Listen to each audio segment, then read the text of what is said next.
যদি আপনার মনে হয় যে দেয়ালে পিঠ ঠেকে গেছে, কেউ কিছু করতে পারছে না আপনার জন্য, আপনি পরিপূর্ণ ইয়াকিনের সাথে, দৃঢ় বিশ্বাসের সাথে এই 4টা আমল নিয়মিত করবেন। এবং আমি বহু মানুষকে পার্সোনালি এটার পরামর্শ দিয়েছি, ওনারা আমল করেছেন, আমল করে উপকৃত হয়েছেন। এরকম বহু মানুষ আছেন, বৃদ্ধ মানুষ, বাবা ক্যান্সারে আক্রান্ত হয়েছেন অনেক দেরিতে, আল্লাহ তাআলা অলৌকিকভাবে সাহায্য করেছেন। হ্যাঁ, কখনো যদি আল্লাহ তাআলা এই আমলগুলো করার পরও আমার বিপদ দূর না করেন, তাহলে হয় আমার আমলের মধ্যে কোনো ত্রুটি ছিল, অথবা আমার এই বিপদ দূর না হওয়ার মধ্যে আমার জন্য কোনো কল্যাণ নিহিত ছিল।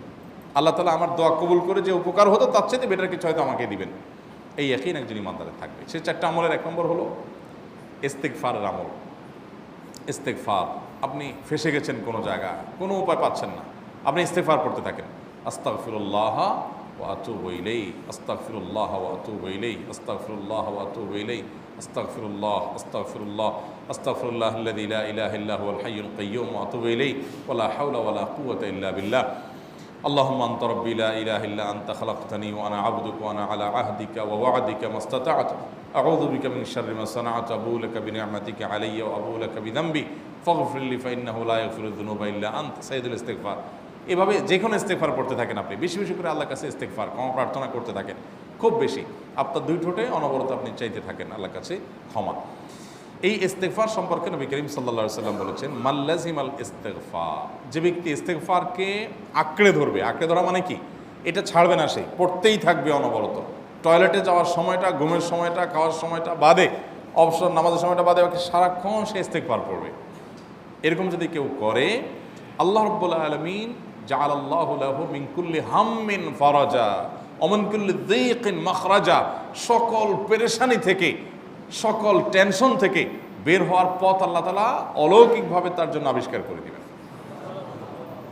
এবং আমি আমার জীবনে যেটা বলেছিলাম, বিস্তারিত বলতে চাই না, এরকম পরিস্থিতি আসছে যে চোখের সামনে কোনো আপাতত রক্ষার কোনো পথ আর খোলা নেই, এমন ভয়াবহ বিপদ।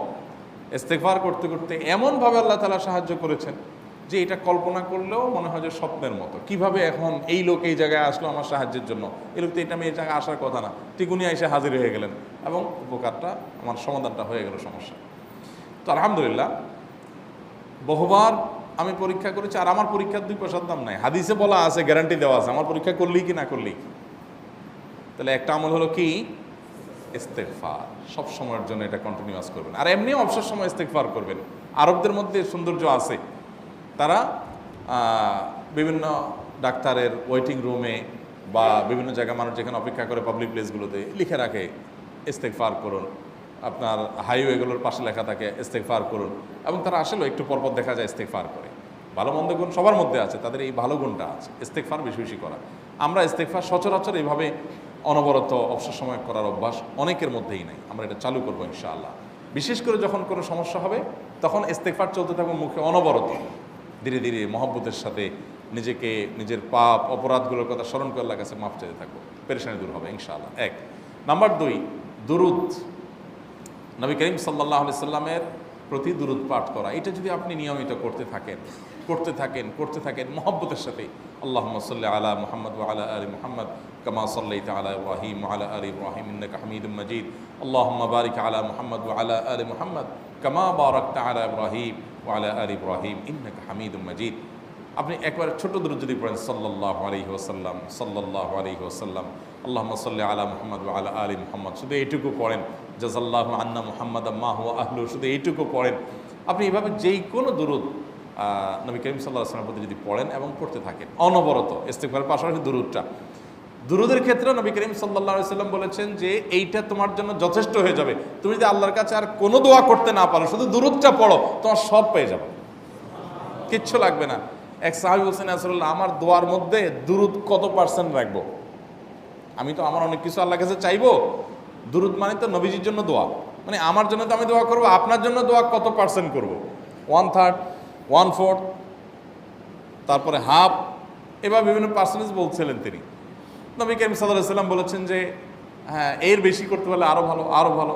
তো ভদ্রলোক এর বেশি, ওই সাহাবী রাদিয়াল্লাহু তাআলা আনহু, তিনি এর বেশি বাড়াতে একটা পর্যায়ে বলছেন যে আমি সব দোয়া আপনার জন্য করি। নবী করিম সাল্লাল্লাহু আলাইহি ওয়াসাল্লাম বলেছেন, তাহলে তোমার আর কোনো দোয়াই করতে হবে না, এর মধ্যে সব দোয়া চলে আসবে। কারণ আপনি যদি বলেন আল্লাহ আপনার নবীর প্রতি আপনি রহমত নাজিল করেন, আপনার নবীর প্রতি আপনি শান্তি নাজিল করেন, আপনি যেটা দোয়া করেন, তো আল্লাহকে আল্লাহর নবীর প্রতি আপনি রহমত নাজিল করতে বললে আল্লাহ তাআলা আপনার প্রতি রহমত নাজিল করবেন কি করবেন না?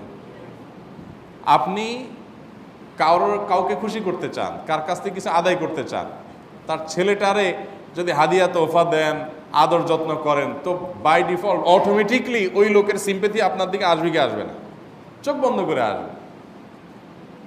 তো আল্লাহর নবীর জন্য যখন আপনি দোয়া করবেন তখন আল্লাহ তাআলা আপনার মধ্যে রহমত নাজিল করবেনই, এটা নবী সাল্লাল্লাহু আলাইহি ওয়াসাল্লামের ওয়াদা। যে কোনো পেরেশানি, তিনি আরও বলেছেন যদি কেউ দুরূদের আমল করে নিয়মিত, আল্লাহ রাব্বুল আলামিন তার সকল পেরেশানির জন্য যথেষ্ট করে দিবেন। এই আমলটাকে সবগুলো দূর করার জন্য যথেষ্ট হয়ে যাবে। এই দুরূদের আমলটা আমি দেখেছি সুবহানাল্লাহ গুলির মতো কাজ করে। আজকের ঘটনা, এক ভদ্রলোক সকালে একটা টেলিভিশন চ্যানেলে, বেসরকারি চ্যানেলে প্রোগ্রাম শেষ করে নামছিলাম লিফটে, তো উপস্থাপক উনি বলছিলেন যে ভাই মানে দুরূদের আমল পড়ে আমি কিছুদিন আগে একটা ইয়াতে মানে এমন একটা অবস্থা যে এইটা থেকে বের হওয়ার কোনো পথ আর নাই, শুরু করলাম দুরূদ অনবরত, এরপরে আল্লাহ তাআলা আমাকে এমনভাবে উদ্ধার করলেন আমি কল্পনা করতে পারিনি। আলহামদুলিল্লাহ এই আমলগুলো করে অনেক ভাইরা আমাকে অভিজ্ঞতা জানাইছেন যে আলহামদুলিল্লাহ তাদের অভিজ্ঞতা অলৌকিক। হ্যাঁ, ওই যে বললাম কখনো যদি আল্লাহ তাআলা আপনার দোয়া কবুল না করেন তাহলে হয় আমার ত্রুটি আছে, আর না হলে আমার জন্য আল্লাহ তাআলা এর চেয়ে বেটার কিছু রেখেছেন, আমি সেই ইয়াকিন রাখবো ইনশাআল্লাহ বিইذنিল্লাহ। আর এই দোয়াতে সমাধান হবেই হবে, সে বিশ্বাস থাকতে হবে। নবী করিম সাল্লাল্লাহু আলাইহি ওয়াসাল্লাম বলেছেন, হাদিসে কুদসিতে আল্লাহ বলেছেন আনা ইনদা যান্নি আবদি বি, বান্দা আমার প্রতি যেমন ধারণা করে আমি তেমন আচরণ করি। আপনি যদি চিন্তা করেন করে দেখি হয় কি না, দেখি ট্রাই করি, তাহলে ওই আল্লাহ তাআলা বলবেন ঠিক আছে দেখতে থাক। আপনি যদি ইয়াকিন করেন যে না নবী করিম সাল্লাল্লাহু আলাইহি ওয়াসাল্লাম যে বলেছেন অতএব সেটা হবেই, আর আল্লাহ রাব্বুল আলামিনের কাছে আমি ওইভাবেই চাবো যে আল্লাহ দিবেনই, আমি নিয়েই ছাড়বো, ইনশাআল্লাহ গুলি মিস হতে পারে, আপনার দোয়া মিস হবে না। ওই ইয়াকিন, ওই ঈমান আমার মধ্যে আনতে হবে, চেষ্টা করবো তো ইনশাআল্লাহ। তাহলে দুইটা আমল হলো, ইস্তেগফার আর দুরূদ। 3 নম্বর আরেকটা আমল হলো দোয়া ইউনুস। দোয়া ইউনুস, লা ইলাহা ইল্লা আনত সুবহানাক ইন্নী কুনতু মিনাজ জালিমিন। বেশি বেশি পড়তে থাকবেন, যখন বিপদে পড়বেন ইস্তেগফার আর দুরূদ পড়বেন সবচেয়ে বেশি, আর মাঝে মধ্যে দোয়া ইউনুস, লা ইলাহা ইল্লা আনত সুবহানাকা ইন্নী কুনতু মিনাজ জালিমিন। আল্লাহ সুবহানাহু ওয়া তাআলা কোরআনে কারিমে এই দোয়ার পরে বলেছেন ওয়াকাযালিকা নুনজিল মুমিনিন। এই দোয়া পাঠ করার মাধ্যমে ইউনুস আলাইহিস সালামকে পৃথিবীর ইতিহাসের সবচেয়ে অলৌকিক ঘটনা, সকল সায়েন্স, সকল আপনার বিজ্ঞানের তত্ত্ব সবগুলোকে আপনার সবগুলোর বিপরীতে বা সবগুলোকে আপনার ভুল প্রমাণ করে দিয়ে ওই জায়গাটার জন্য আল্লাহ তাআলা ইউনুস আলাইহিসকে মাছের পেটে ঢোকার পর সেখান থেকে আবার জীবিত রেখে বের করেছেন। অক্সিজেন অভাবে সেখানে এমনি মারা যাওয়ার কথা, আরও নানা কারণে মারা যাওয়ার কথা, তাই না? কিন্তু আল্লাহ তাআলা তাকে রক্ষা করেছেন, কারণ উনি ওই বিপদে পড়ার পর থেকে এইটা পড়তেছিলেন, লা ইলাহা ইল্লা আনতা সুবহানাকা ইন্নী কুনতু মিনাজ জালিমিন।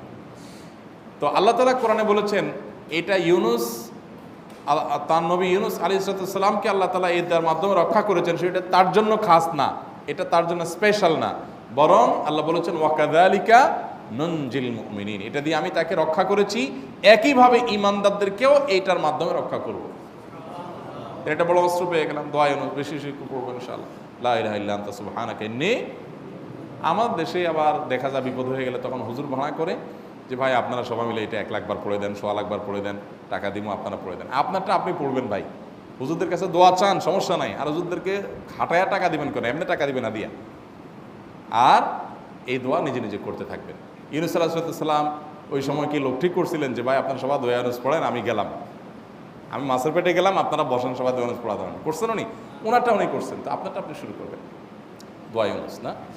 4 নম্বর আমল হলো ইয়া যাল জালালি ওয়াল ইকরাম, এটা বিশেষ করে পাঠ করবেন। নবী করিম সাল্লাল্লাহু আলাইহি ওয়াসাল্লাম বলেছেন আলিজু বিয়া যাল জালালি ওয়াল ইকরাম, ইয়া যাল জালালি ওয়াল ইকরাম এইটাকে তোমরা আঁকড়ে ধরবে। ইয়া যাল জালালি ওয়াল ইকরামের মানে কি? এটা আল্লাহকে ডাকা, আর কিছু না, এবং হাদিসে বর্ণিত দোয়া, এটা মাসনুন দোয়া। ইয়া যাল জালালি ওয়াল ইকরাম মানে হে মহা ক্ষমতার অধিকারী, প্রতাপশালী এবং সম্মানের মালিক, এটা বলার মানে হলো আল্লাহর কাছে নিবেদন করা, যেহেতু আপনার প্রতাপ আছে, আপনার জালাল আছে, আপনার বড়ত্ব আছে, হে বড়ত্বের অধিকারী এবং হে সম্মানের অধিকারী, আপনার যেহেতু আল্লাহ তাআলা এটা, আপনার যেহেতু এটা আছে, অতএব হে আল্লাহ আপনি আমাকে এটা দান করুন, আপনার সেখান থেকে আমার প্রতি রহম করুন, আপনার সেখান থেকে আমাকে, আপনার বড়ত্ব থেকে আমাকে আপনি হেফাজত করুন, আপনার একরাম থেকে আমাকে আপনি, তা দিয়ে আপনি আমাকে রহম করুন।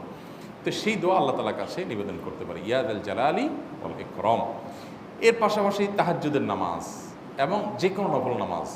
কারণ নবী সাল্লাল্লাহু আলাইহি সাল্লাম ইজা হাজাবাহু আমরুন সাল্লা, নবীজি সাল্লাল্লাহু আলাইহি সাল্লামের কোনো পেরেশানি শুরু হলে আগে ওযু করে 2 রাকাত নামাজ পড়তেন, ওযু করে 2 রাকাত নামাজ পড়তেন। আমাদের যখন পেটে ব্যথা শুরু হয় আগে কার কথা মনে পড়ে? ডাক্তারের কথা মনে পড়ে। যখন গায়ে জ্বর আসে সবার আগে মনে পড়ে কিসের কথা? নাপা, নাপা, ঠিক না? জ্বর আসছে গায়ে, সবার আগে আমরা কি চিন্তা করি? নাপা। নাপা আপনি চিন্তা করেন, খান, নিষেধ না তো, ওষুধ গ্রহণ করা সুন্নত। নবী সাল্লাল্লাহু আলাইহি সাল্লাম নির্দেশ করেছেন ওষুধ সেবন করতে, আপনি করেন, ভালো কথা। কিন্তু ইমানদার সব কিছুর আগে ব্যথা আসছে, তাহলে ব্যথার জন্য একটা ওষুধ দোয়া শিখেছেন, দোয়াটা আগে করবে, পাশাপাশি ওইটা করবে। এলো ইমানদারের কাজ। আমরা আজকাল ইমান থেকে অনেক দূরে সরে গেছি। আল্লাহ আমাদের সেই ইয়াকিন দান করুন। তাহাজ্জুদের সময় দোয়া, অনেক বেশি দোয়া কবুল হয়। তাহলে 4টা আমল ইনশাআল্লাহ আপনাকে এই ভয়াবহ বিপদ থেকে উদ্ধার করার জন্য সাহায্য করবে ইনশাআল্লাহ। সে ইয়াকিন নিয়ে করবেন। সেই সাথে as-সাদকাত তারদুল বালা, দান সাদকা করা, অন্যান্য যে আমলগুলো আছে টুকটাক সেগুলোর সাথে সাথে চালানো। বাকি এই 4টাকে বেসিক্যালি একটু জোরভাবে করতে থাকা। আস-সুন্নাহ ফাউন্ডেশন, উম্মার স্বার্থে সুন্নাহর সাথে।